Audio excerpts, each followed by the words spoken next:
day. I'm glad you could join me this cold and blustery January.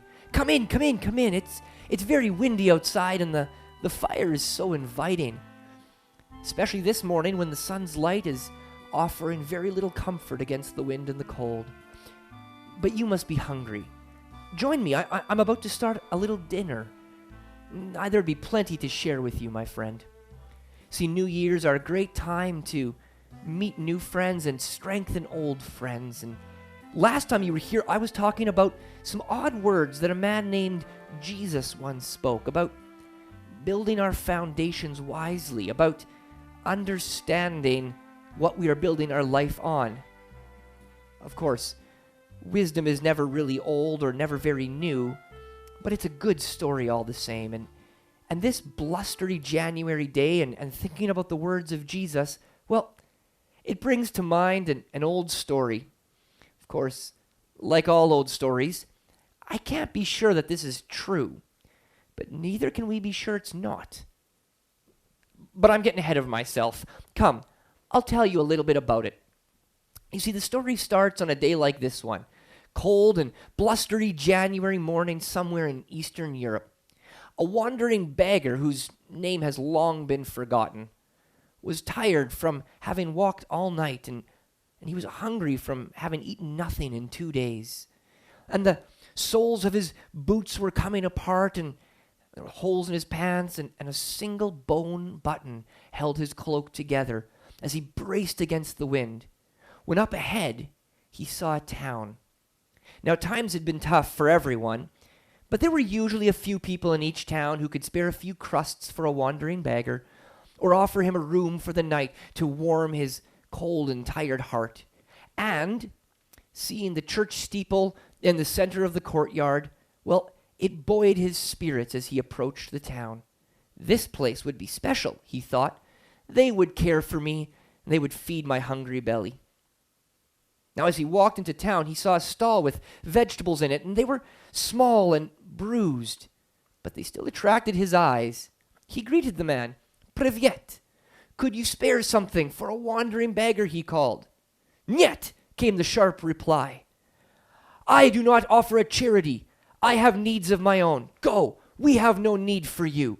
And with that, the man closed his stall.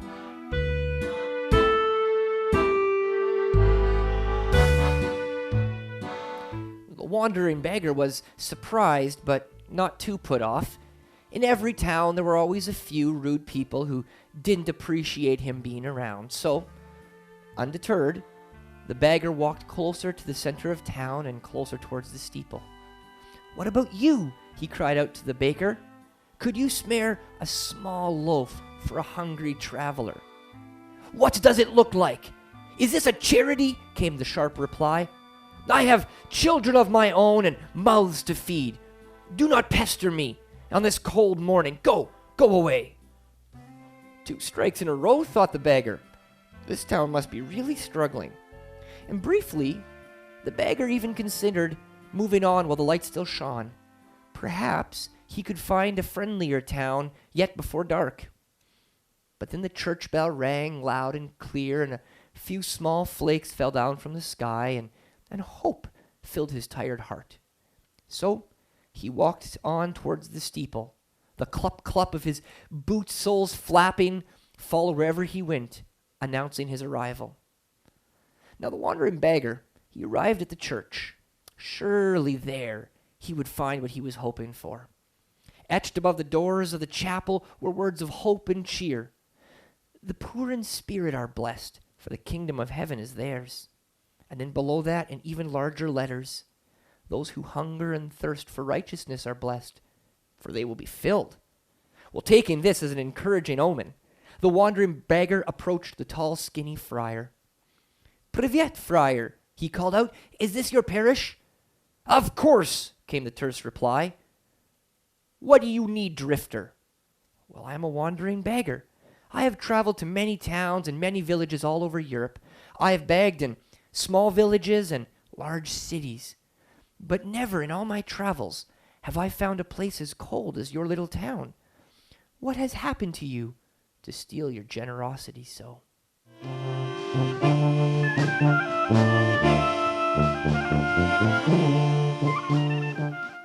A sharp sniff was the friar's reply. Cold? You think this is cold? Well, you would understand if you had been here and seen what we were through. Then you wouldn't judge me so. Do tell me, inquired the beggar. Well, Wandering Beggar, we used to be generous. We used to care for such wandering beggars as you. But we used to have plenty.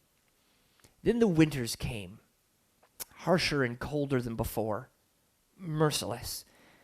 They froze the ground and wrecked our seed.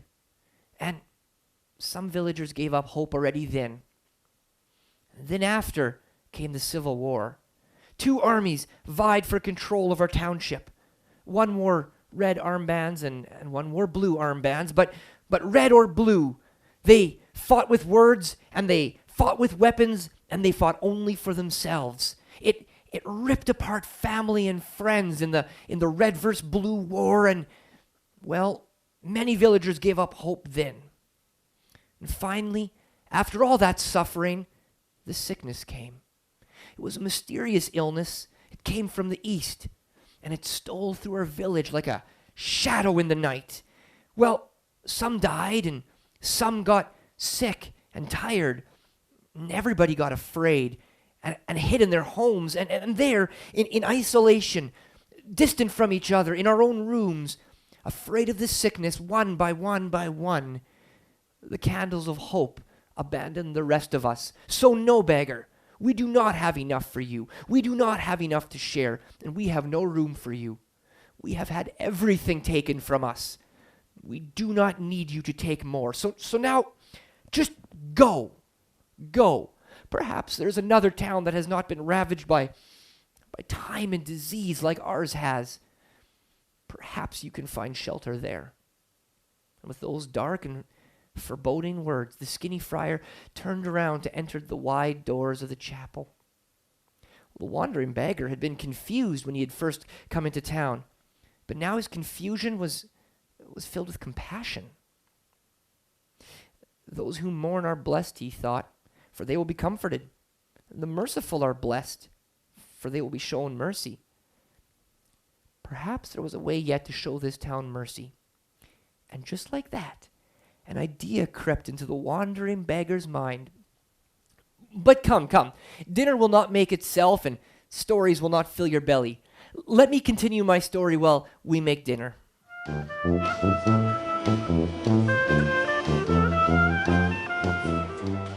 Now, I'm forgetful. Where were we in the story? Ah, yes, the friar was retreating into the chapel when the beggar had an idea. Quickly, before the friar could notice, the wandering beggar reached down, grasped the little bone button holding his cloak together, and tugged forcefully. And with a pop, the button came off. Friar, called the beggar, I can see that your town has suffered much, and I am very sorry for bothering you. I will move on to the next village. I understand you have nothing left to give, only I have a thought. There is perhaps one thing I could give to you. Seeing the curiosity, the beggar continued. I am wondering, friar, would you like to see a miracle? A miracle, said the friar.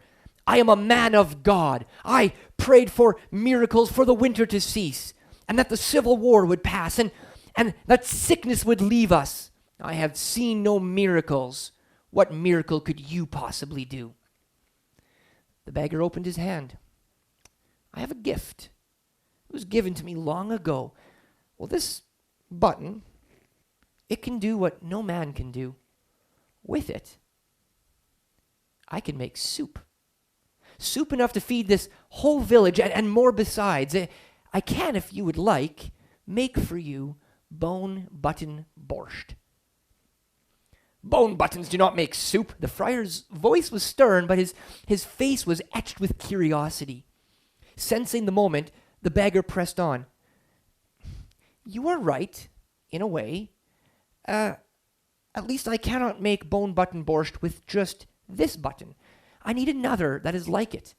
If you had another button, then perhaps I could make this miracle for you." "Fine," the friar sighed. "A button I can bring." Then, leaning into the chapel entrance, he called out loudly, "Dmitri!" A young man stopped sweeping by the altar. "What is it?" cried Dmitri. "Fetch me a bone button. This old beggar needs another one." "A bone button?" said Dmitri. "Well, we have hardly enough for ourselves as it is. Why must I get it for this beggar?" The friar thought for a moment, and he said, "This beggar claims he can do a miracle with a bone button, and he can make soup. This I must see. Besides, what use is a little button to us? Please get it."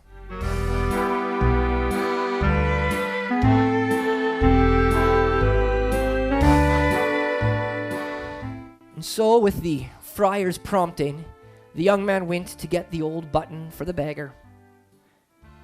"Oh, wait!" cried the beggar, as Dmitri just slipped from view. "And a pot! I need a pot with some water for the miracle." "Fine," said Dmitri. "And a pot." And so, the beggar had his pot and his bone.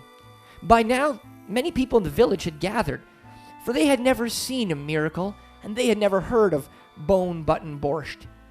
If it wasn't excitement, the town was at least filled with something akin to curiosity.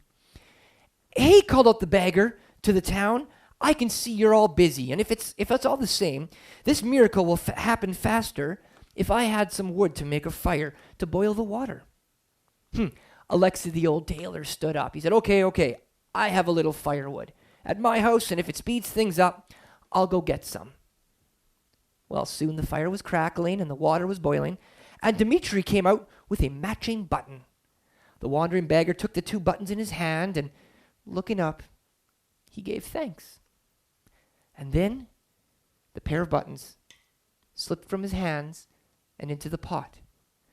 After a few minutes of stirring, the beggar dipped his spoon into the pot and sipped carefully. "Well, what does it taste like?" the friar asked. "Decent," said the beggar. "Not bad, but it could use some salt and some pepper." The friar turned to a slender girl beside him and said, "Leah, go fetch some salt and pepper. I am dying to see what this so-called miracle tastes like." Leah promptly ran to fetch some spices.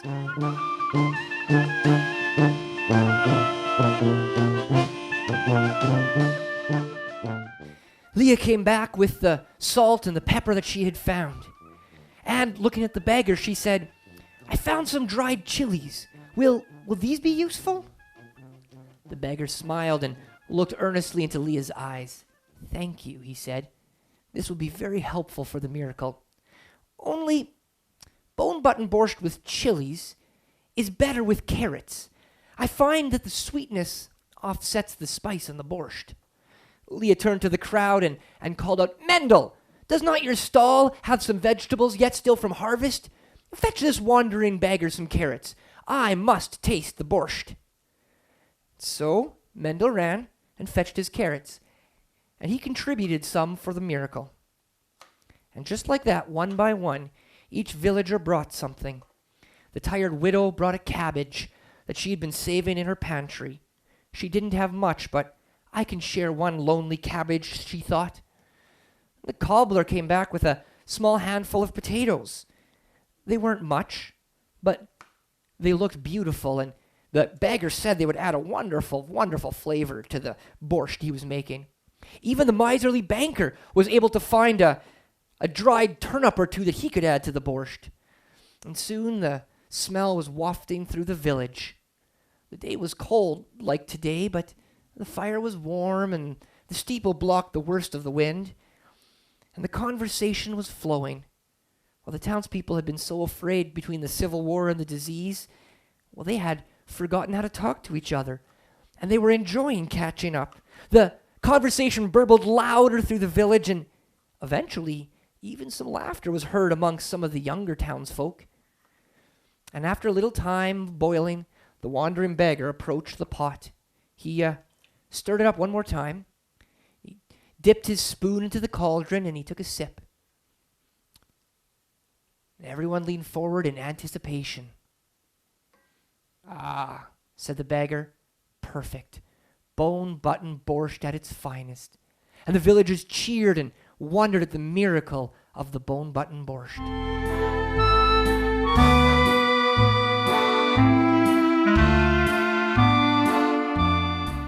Well, after the cheering was done, the whole town gathered together. Well, Mendel brought out his finest bowls, and Leah got out some spoons for those who didn't have any, and Baker was so amazed, he even went back to his nice warm ovens and brought out some fresh bread.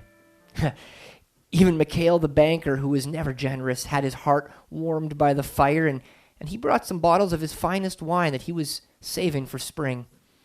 Well, they all sat down on a long table in the chapel, right underneath the steeple, and gathered together, and they all couldn't believe the miracle they had just witnessed. They ate, and they ate, and they ate until they were full, and still they had stuff left over. They all enjoyed each other's companies, and laughing, well, their hearts were glad. And then, almost as if on command, with his last spoonful, the wandering beggar pulled out the 2 small bone buttons from his bowl of soup. Looking at them, he gave one to the friar. Speaking to him, he said, "Now, here, this bone button is for you. Now you can make bone button borscht any time you need to.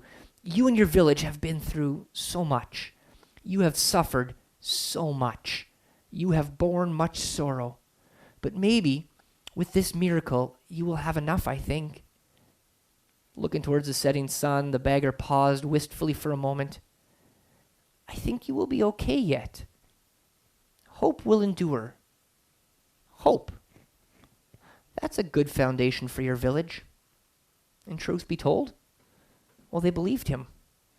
The tailor pulled his thread and needle from his pocket and sewed the other bone button back onto the beggar's old cloak to hold it together, and though they begged him to stay, he politely declined.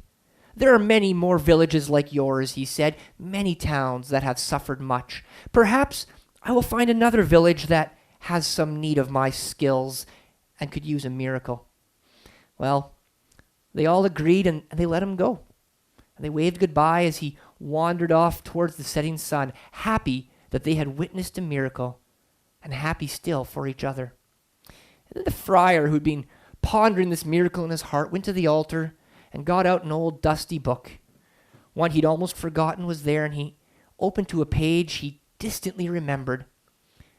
And raising his clear, loud voice, he read, "You are the salt of the earth. But if the salt should lose its taste, how can it be made salty?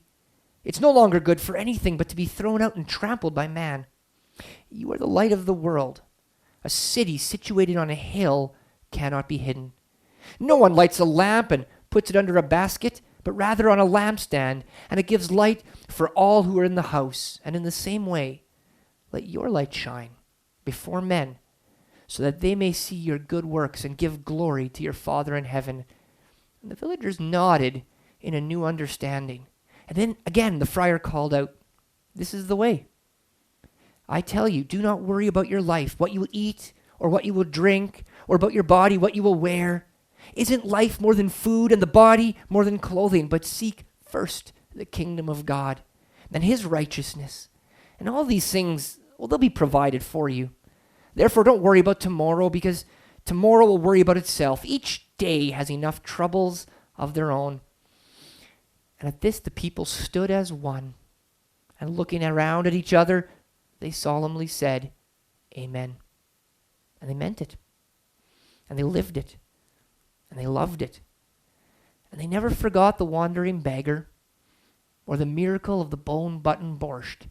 And they never missed an opportunity to share that miracle to anyone who wandered through their town. I hope you liked my story.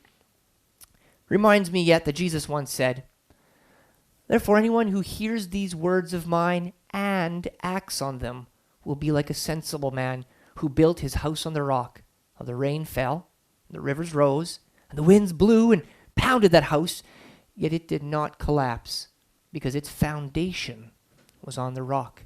So this year, this year of winters, this year of civil war, in this year of sickness and rumors of disease, let's share. Let's reach out. Let's not forget the words of our Father. Let us not let the light of hope die from our homes and our hearts. I want to thank you for coming and enjoying this meal with me and humoring me a little with my story. Hopefully you will come again next week for another visit.